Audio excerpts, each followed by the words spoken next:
First of all, I'd like to say thank you. That was a really good presentation. We're excited to I'm sitting over get there, going, get out, 2012. with more questions than I could possibly think of about Fire away, let's do it. what you're saying, because this is a creative business, and it seems like 3D is a tool to be used creatively. Probably not everybody knows how to use it yet, so they're taking maybe a disadvantage of the technology. But how does this get reconciled in the next couple of years? Because there is that vulnerability of people putting out less than good films, and then the audience or the media blaming it on 3D rather than blaming it on the fact that it's not a good film. Well, listen, Bob, let's start with the fact that making a good movie is very, very difficult, and we all know that. Doesn't matter what format you're showing it in, 2D, 3D, no D, whatever. Filmmaking is a very, very difficult art, and it's not a science. And so I think that there is, always been this acceptance by moviegoers that some movies are going to be okay, some are going to be disappointing, some are going to be good, some are going to be great, and when they are great, there is probably not a better experience or a better value in the world. I think the very specific issue of 3D, and I think the moviegoers have accepted that, they're going to have different experiences in the movie theater. The difference here is, and which really does put this into a whole different context, is we are asking people to pay a premium. And you cannot ask them to pay a premium for what is a bad quality, irrespective of how well the story is told or the movie is, but to just put an overlay on it and charge a premium for that overlay when you really have been somewhat disingenuous in what you're offering. I just think it's not going to work. And the way social media and everything works today, there's no masking it. Right. People know overnight. But we pretty much know that, given the state of Hollywood, that there are going to be pictures coming out. And what I wonder about coming out that aren't as good as they could be, and they don't utilize 3D well enough. What I don't understand, though, is there seems to be a naysayer community that blames everything on something that doesn't really have anything to do with it. A bad movie using 3D badly is not the fault of 3D. The technology continues to evolve where it solves any of the problems. I'll give you one example. They never use the word glasses without saying weird glasses or quirky glasses or something else. It's like a pejorative has to be attached to the word glasses. You're wearing glasses, I'm wearing glasses. Nobody said to me, Jeff goes, I don't like your new quirky glasses that you're wearing. Why is that? Why is this such a trended towards...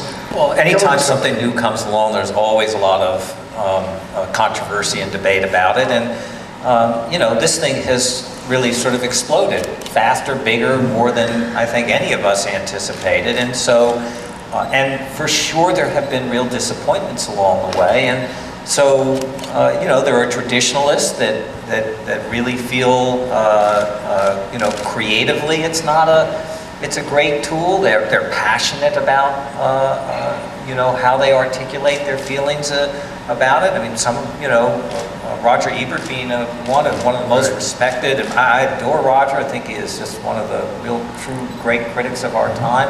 And he just does not like 3D. It works against all of the things that he relates to in movie going, and I respect it. I don't agree with it, but that's going to happen. Okay, you had mentioned earlier the glasses. You were working with someone on the glasses. Well, the fun thing is you guys will hear about this today, but just again, in terms of the rate of innovation that's going on here, we started working about a year and a half ago, 2 years ago, with Oakley. Oakley's a part of Luxottica, which is the largest eyeglass company in the world, and spent some time with their engineers and probably learned more about glass and glasses than I ever imagined I would know or wanted to know in it. But here we are a year and a half later, and they're about to put out these new glasses that are actually quite remarkable for a number of different things. One, they almost completely eliminate glare. And actually, much more importantly than that, because of the quality of the lens, the glasses in it, they're much lighter. And so there's much less obvious color distortion that goes on. So again, if you look through these lenses versus you know, what we're using today in movie theaters, this is a huge step forward. And you know, so every time I see something like this, you know, having now seen these new laser projectors and stuff, it's, you know, the ability to just give the customer a great experience and to answer the questions of filmmakers. You know, there have been legitimate, real reservations that filmmakers have had about, you know, the quality of what we're able to deliver to the screen. And those things are sort of, you know, so rapidly declining, and yet here today is yet another great example of it. But it's always seemed to me that technology tries really hard to solve any problem they see where they're being applied. So light is an example, they're solving that problem. Glasses is a problem, and they're solving that problem. And so I'm always intrigued by the fact there's still resistance to it when you can see virtually every year it gets better and better and better. And one thing that will never change, though, is you're going to see bad movies. Yeah, well, listen, the good news is there are very ambitious, very good filmmakers who are using these tools and are going to use them in good, creative ways in it. And hopefully, you know, by action rather than words, you know, the bar will be set high. The thing that is clear to me, and I really think is what is going on, is that the consumer is going to very quickly vote winners and losers, and it's going to be, you know, that black and white. It's going to bifurcate the market very quickly into movies that deliver a good, high-quality 3D experience. People will be happy to, you know, to pay that, you know, the upcharge for it, and for those that don't, they're going to walk away from it. Right. So, now, the film, you talk about sound and color and other technologies. The film business, the exhibition business, that's always been kind of the lead of all of these technologies. But now we're rapidly moving towards, this is coming to television.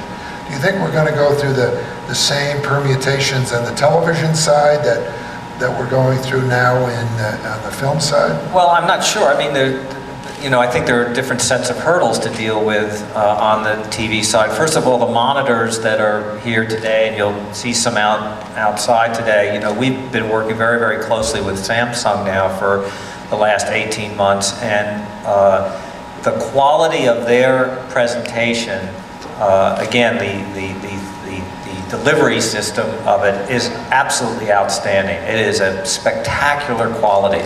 Now, you know, the one question there is that you're using active glasses, but even those have become so thin and small and comfortable, and that I actually don't mind it at all. But I understand that thing of, you know, wearing, you know, active glasses in home. Is that something that people are going to, you know, get comfortable with? I think positive. I think very much so.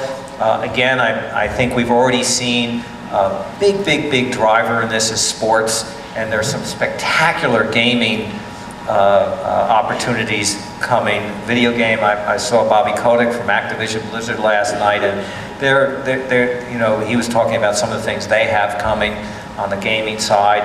I think you're going to see a high quality and a pretty fast uptake on that front. In terms of Hollywood, interestingly, where I think 2D to 3D conversion is a doomed, failed, you know, proposition in a movie theater, it is actually going to be the reverse in the home, because the ability to deliver a quality conversion on a smaller screen is much better, and we've seen it in our own work. That, you know, it's almost like it squares that every time you double the size of the screen, you square the imperfections that are revealed. And so when you get down into, 50, 60, even 70-inch television monitors, the conversion process actually works much, much more effectively than it does for movie theaters. What about in the conversion process, the concept of the creative authorization? When you shoot it in 3D, you may be telling a story emotionally in 3D that you don't have the same if you shot it in 2D. Well, that's the thing I think that's kind of missing from the equation. People don't understand. It's not like, converting a movie from 2D to 3D is like, just sending a car through a car wash. It is a very much interpretive, creative process, and if you don't have very strong creative artists involved in the process, it doesn't look good. You have to And tell it a so little it's different. it is time, money, and talent. All three. You can't rush it. It's like an 8-minute egg. It takes 8 minutes to do an 8-minute egg. I don't care how hot you get the water. And the conversion process is actually a time-consuming thing. And the more you rush it, the crummier it looks. When you're in the States, this is one area of the business, but as you travel around the world, you said you've been to see all the exhibition companies around the world. What's the mood there? Is it still this? Is it up to where we are? Is there still a little bit of a fad gimmick kind of a thing? Or are they just really the opposite? behind It's actually ahead of where we are. I mean, there's extraordinary excitement and enthusiasm. International exhibition has actually become much more aggressive. If you look at today, there are about 7,500 screens in the U.S. and about 13,500 internationally. And I actually, not to disrespect those ladies who did a wonderful presentation here today, but the installation, and maybe they're a couple of months behind.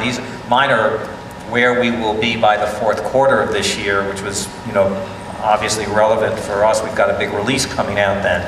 So China will have 2,020 3D screens. France 1,580, Germany 820, the UK 800, Mexico 760, Russia 700, Italy 700. As a percentage of their business, when you look at these screens and their size and their capacity in those markets, it's just huge. Are there premium prices in each of these other countries? Every one of them, yes. Yeah, all right. We have a little time left. I want to open it up to the audience because it would help, I think, for Jeffrey if you'd say what company you're with so that he can... Name, rank, and serial number. Yes, sir, right here. Hi, Zenny Abraham, Zenny 62 in the Hearst Corporation. At Comic-Con, when... Wait, can you wait a second? I'm going to put a microphone right Sure, in front. appreciate that, thanks. Hi, Zenny Abraham, Zenny 62 in the Hearst Corporation. At Comic-Con, when Cowboys and Aliens were discussed, Jon Favreau mentioned that for technical reasons, it would be shot in 2D, and I think the audience misinterpreted that a bit, but they thought they were going to see it in 2D, and they went euphorically nuts. And I was surprised to hear that. I thought perhaps it was signal some sort of backlash around the convention. It seemed people were almost anti-3D. I was shocked. I want your thoughts on that. Well, I was at the convention, and so a couple of different things. Everything that was there that was presented in 3D, including a 5-minute piece that we showed from Megamind and a piece that Tron showed, they could not have been better received. Yeah, I agree. So they were spectacularly well received and played incredibly well in that. I mean, we got an ovation for Megamind there. So I don't know. I think John, who, by the way, I talked with at length in his decision about whether to make Cowboys and Aliens, which, by the way, is from our sister company, the DreamWorks studio, was a very difficult decision for him. He actually wanted to do the movie in 3D, ultimately decided that the constraints and camera work and the complexity of it Using for video, him, I think, right? Yeah. on the timeline that he was on was just more than he was ready to take on. Now, so a lot of that is just about the innovation of the filmmaking tools. In our business, in the animation business, we've already gone through this huge acceleration of innovation, and the tools that we have today are very, very, very good and have an ease of use that our filmmakers have become very confident with and very comfortable with. That's not fully happened yet on the live action side, but it is happening. We're seeing it more and more. The miniaturization, the package is becoming easier to work with. Michael Bay, on the other hand of it, again, filmmaker I spent a lot of time talking to before he went off to shoot his movie. He felt he could get it done. Not without challenge, by the way, but he was ready to take it on, and has. Yeah, thank you. You think, go ahead, sir. This is Chiang Lai from China. I represent a company called 3D China. In China, people are extremely interested in 3D, but because 3D takes more money to make and takes a lot of expertise, so right now in China, the movie makers, especially those famous ones, they are kind of watching, they are kind of talking, but there are not many big-time movie makers are actually doing 3D movies. So what do you think China should do to solve this, to move forward, instead of being a watcher, to really start doing something? Well, China is an extraordinary market, and it's about investing. And the fact is that there is a exploding movie business in China today. I don't know where everybody is, but within 3 years there will be 35,000 screens in China. So the rate of installation and growth and investment in the exhibition of movies is through the roof. It's greater there than any other place in the world by a high multiple. Now the industry needs to grow, the local industry needs to grow in terms of filmmaking, because clearly the business is going to be there. The consumers have spoken, the growth of 3D and actually just the growth of admissions in China is spectacular today, as it has been in Russia. So, the next step will be to invest in making the movies and giving the filmmakers in China the resources to be able to compete and make high-end, high-quality films, including 3D films. Neil? Thank you. Hello, Mr. Katzenberg. My name is Neil Schneider. I'm the Executive Director of the S3D Gaming Alliance. We're very interested and excited about 3D gaming. It actually, par for the course, it took me 3 years to ask this question. I've been enjoying this conference for 3 years. I've watched you present 3 times over, always enjoy it. The first 2 presentations, you dropped these bombshells to the effect that I see 3D gaming as driving 3D in the home, and then you're out of the building before I get to ask the question. So here you are. It's a rough setup. Now, I think that remark is a very exciting remark about which content is going to be most effective in garnering consumer interest in stereoscopic 3D HD TVs in the home. First, do you still agree with this position? And are you pleased with how the industry has responded to that positioning? I am now going to happily answer your question. I have seen a number of demonstrations of 3D gaming. I saw as I said, I've seen some work coming out of Activision Blizzard, which I think is breathtaking. I saw a presentation, interestingly, on a Sony PlayStation 3 hooked up to an 30-inch OLED screen. I forget the title that I saw. It was insane. It was so compelling and so exciting.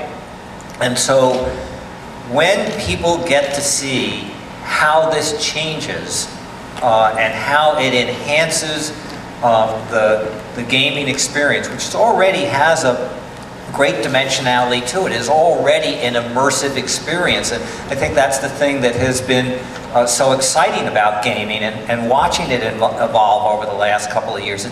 It's gone from a proscenium platform to one that is truly interactive and one in which you are immersed inside of stories and characters in it. To now give those gamers the ability to actually immerse the audience into that world, I just know is just going to be a blockbuster. And the few things that I have seen so far, you know, have really taken my breath away. So, you know, it's coming. Pardon? Okay, one last question. How about anyone in the back over here that wasn't? Okay, all right, go ahead, sir. I'm Rob Hummel, Prime Focus. We worked on a film called Avatar where we converted... Hello, Rob. Rob and I have worked together for the better part of 25 years in various sundry configurations. And hi, Rob. Hi, Jeffrey. We did a few shots on Avatar where the creative direction was unbelievable, and where we converted them to 3D, and they're indistinguishable, and they gave us the time to work on it. Then we worked on another film after that. So let's just ignore that. It's interesting. What we found is actually doing work for TV actually is actually more demanding than for the theatrical screen. We're doing other stuff right now. So I just want to say, do you really feel that if the filmmaker plans ahead, plans it at the outset, allows enough time, do you really feel they can achieve good quality conversion? You know, the fact is, Rob, and so a few things I will say about this, and I'm glad you asked, which is, the answer is, as a part of that filmmaking process, there are some situations, some sequences that actually, if the filmmaker has shot the film, created the dimensionality in camera while doing it, yes, under the controlled circumstances, there is an ability to do a high-level conversion to do it. And that used in conjunction with actually authoring in 3D, which is exactly what Michael Bay is doing right now, is going to deliver a great experience. Listen, the fact of the matter is that we have many shots in a 3D movie in which it's a 2D image. We actually take it down to the equivalent of a 2D moment in it. We don't want the depth of it.